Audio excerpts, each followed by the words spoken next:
আজ পর্যন্ত খুবই মজবুত। বৈজ্ঞানিকরা মনে করেন যে কোনো পাহাড় কাটার একটাই বিধি রয়েছে, যেটা হলো নিচের থেকে ওপরে। কিন্তু বন্ধুরা, এই মন্দিরটি নির্মাণ করার সময় এর ঠিক উল্টোটাই করা হয়েছে। এই বিধির অনুসারে একটি পাহাড়কে ওপর থেকে নিচের দিকে কেটে এই মন্দির নির্মাণ করা হয়েছিল। কৈলাস মন্দিরের পরেই ইলোরায় আরো অনেক মন্দিরের স্থাপনা হয়েছিল, তবে ইলোরায় এমন কোনো মন্দির নেই যেগুলো কৈলাস মন্দিরের মতো এত বড় এবং রহস্যময়।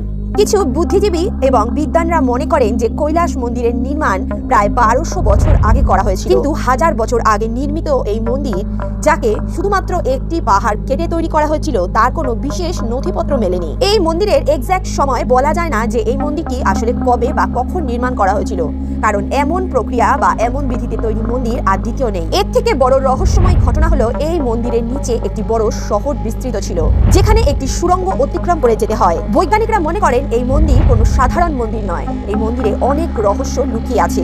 এই মন্দিরে